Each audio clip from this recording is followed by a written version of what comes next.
I'm going to read two pieces of pieces. And first thing I'm going to read is an excerpt from a short story that is about a refugee who is moved with his wife and daughter to an occupied state, a country under occupation. And in his attempts to accommodate himself and collaborate with the power structure there, with the occupiers, he is also trying to avoid his own kind of more private desires, which he really finds terrifying. And so in this excerpt, he's thinking about a lizard that really freaked him out.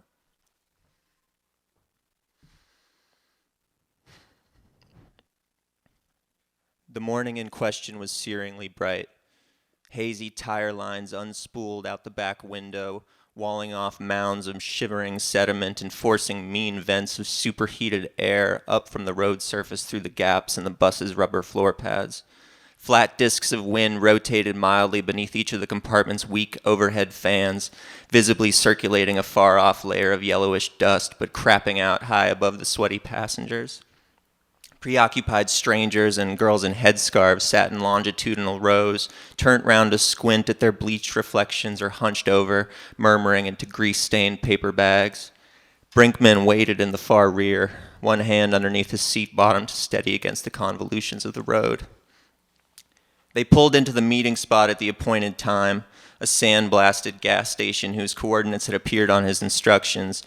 Turning down the entry lane toward the hillside dugout, the bus slowing, stopping, and lowering clumsily to ground level beneath the single fuel pump, while its tailpipe released a squirt of brown upchuck onto the sandy shoulder. The pump was a tapered metal obelisk, rusted underlayer plainly visible beneath curls of dulled yellow paint. Brinkman had been told that dry desert air inhibited corrosion, but all the objects he'd seen since arriving seemed to be flaking, brittle and leak-prone in a way that made him itchy and anxious. Everything's so provisional, so near its end. Thinking about it as he queued up on the exit stair, he felt his breathing speed perceptibly, a slick, smeary feeling taking hold in his lower half. The vehicle doors wheezed open onto a desolate scene, narrow convenience stand, a couple of half rooms of wood beams and corrugated tin, and an outside display of cigarette packs and newspapers and numerous scripts.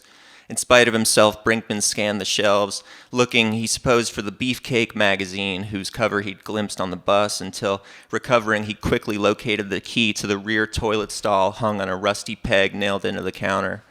Behind it, he clocked a single employee of indistinct shapeliness, her exact bearing as yet unclear. A pair of stray dogs circled each other ritualistically. Filthy things.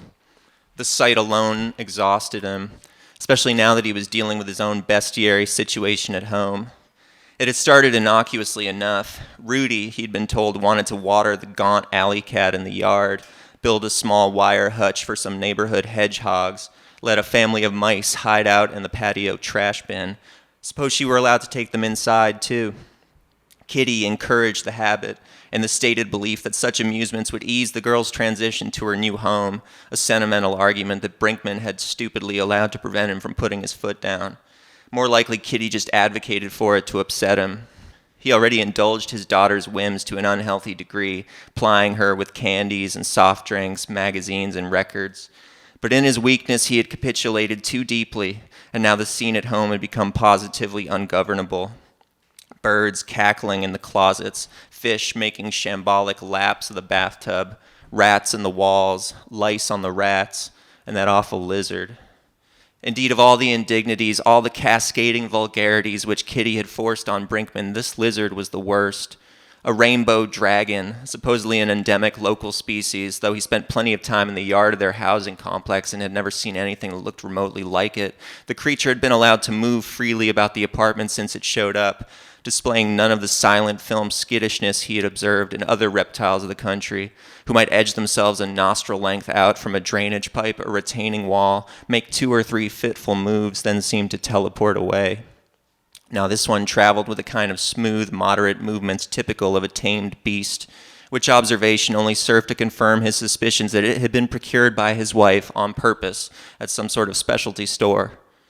The worst of it was that for all its uncanniness, the lizard's features, its tidily jointed extremities, sturdy arms, and well-proportioned legs were discernibly, disarmingly human, not actually animal-like at all. Even its face, with its flatly unpigmented eyelids, helical earfold, and radial nest of wrinkles, communicated a certain cozy trans-species parody, like a wizened rabbi in his robes. It bore a brand of familiarity which seemed to smuggle along a hint of its own undermining, to gesture at dreadful deviation, to distort similarities and amplify differences to a vexing, mystifying degree.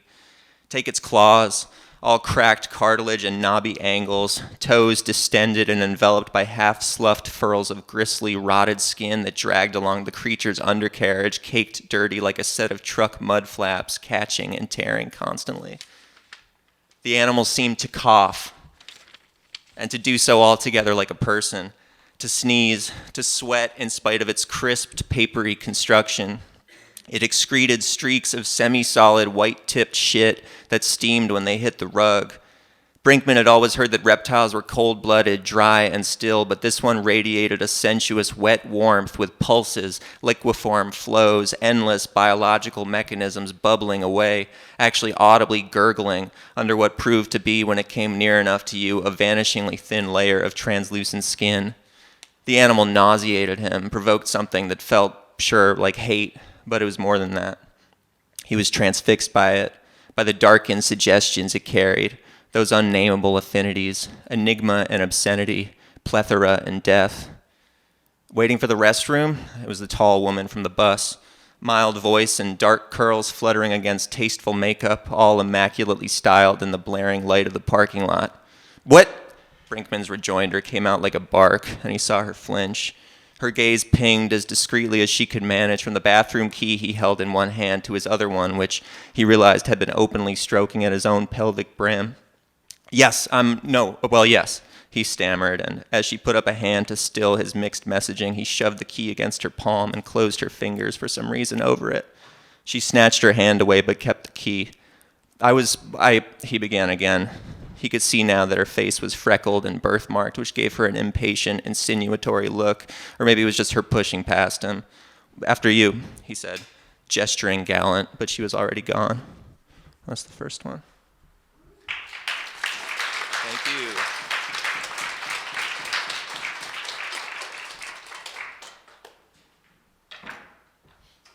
Okay.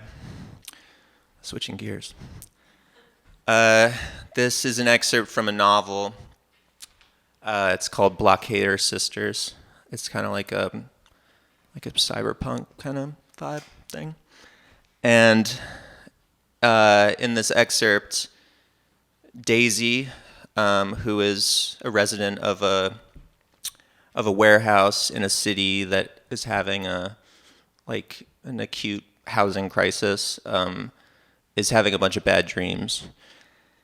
And someone told me one time that you're not supposed to put dreams in fiction because it's all a dream. But this is an actual dream.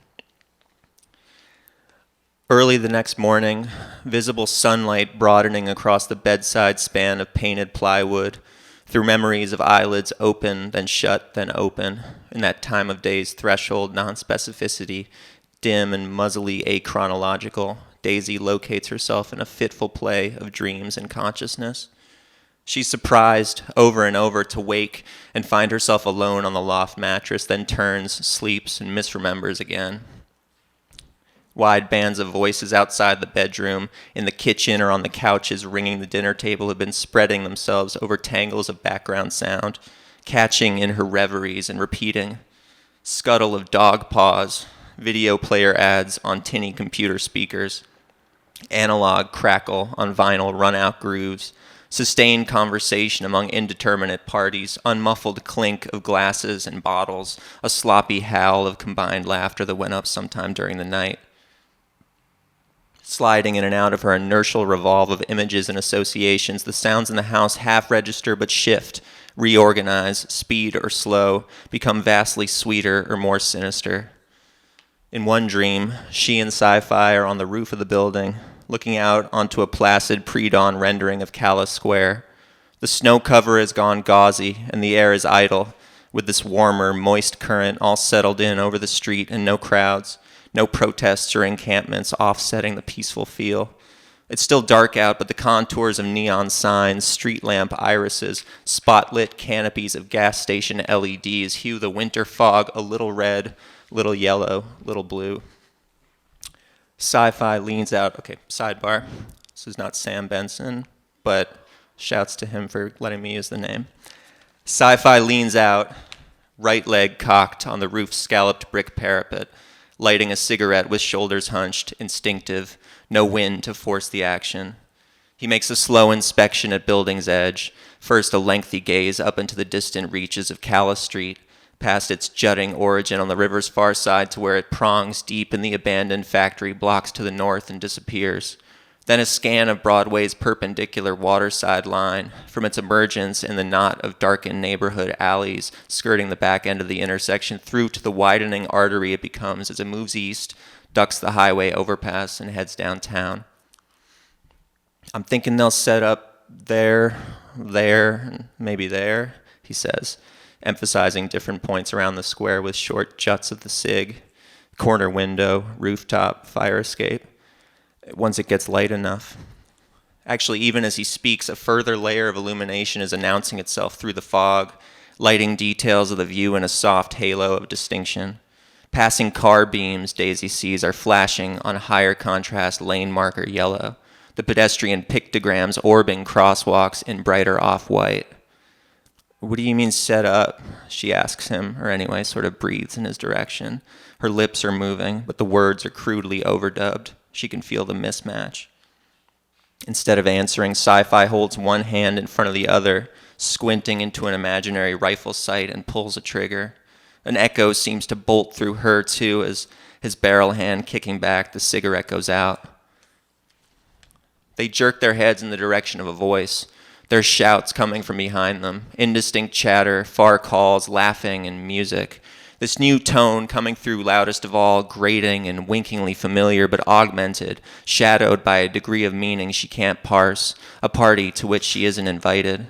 Some kind of gathering, anyway, is happening on the other side of the complex, where a set of wall-mounted ladders and walkways connects the property to the adjoining multi-level maze of warehouse blocks and ancillary mill spaces. Beyond the limits of the blockader building footprint, a white outline can be seen rising from a lower roof, squatly cylindrical, draped with reflective fabric and lit up in garish, bleeding floodlight. The layers of scaffold girding the construction are necessary to maintain the pretext that the building's being renovated. But Daisy knows the structure is actually part of the squatters' set of secret defenses, guard tower, rooftop armory. Debris bridges and nets obscure its shape in billows of tarp, walls of foam board, silhouetted beams dribbling thick knots of plasticky mesh above the worksite sprawl. What's underneath, though, is all fortification. The shouts are volleying toward her from beyond the structure's front door, and she can hear the other voices more clearly now, singing, giggling, lobbing out slurred replies that sink dead weight over the unrailed roof's edge. There's a clear enough route leading to the entrance, down a footpath tracked smooth by vehicle tire lines and fresh shoe prints, perimeters of overturned traffic barriers walling off mounds of multicolored gravelly sediment. The piles are precipitously high, and the dust, when she steps over a safety cone to examine it more closely, has a cozily synthetic look, fluffed and airy like wisps of glass wool insulation.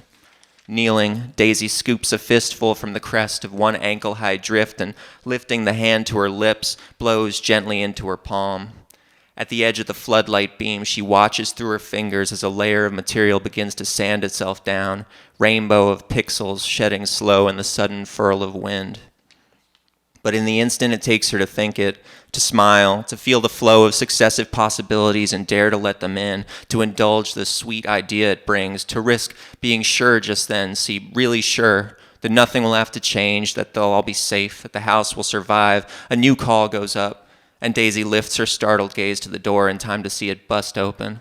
Staggering backward, she unclenches her fist and the particles scatter. which is also roughly when she scrambles after them on the loft mattress, the voice from the roof finding its twins in the house and refracting, commingling, snaking through echoes and iterations into this bedroom to shake her awake.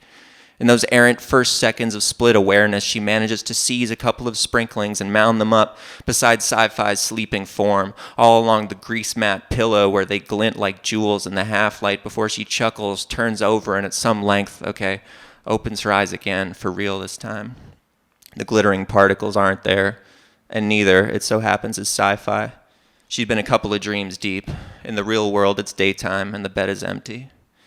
The room's fully lit, or near as it gets this time of year, which means it's after 11 a.m., but it's still several more rounds of psychic disentangling over the course of a minute or two before Daisy, pressing her face into the sheets, can remember and feel comfortable, if that's the word, with the basic waking facts as she left them last night. When she lifts her head and catches sight of her reflection in a dead laptop screen, she has an inverse pillow print mapped across her cheek. Sci-Fi's bedroom door opens into a corner where the plywood perimeter of the homemade chamber meets the Blockader building's original load-bearing columned warehouse dividers.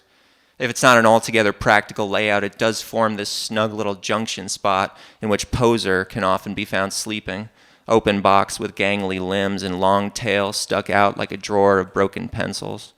Daisy almost trips over him this morning. When he jerks his huge head to look up at her, he does it without fully waking, so that his eyes, open but only to the bleary whites, continue to twitch, zombie-like, in the rush of dream stimuli, even as his body springs to alertness. "I know, pal," she murmurs. Poser's jaws part in response, and a yawning vocalization begins to unfurl. But she shushes him before it gets too loud, nudging the quivering lids shut and forcing his head gently back down to the floor, where he resettles as she makes her way along the wall's edge out to the cartridge world main space. And I'm going to stop it there. Thank you.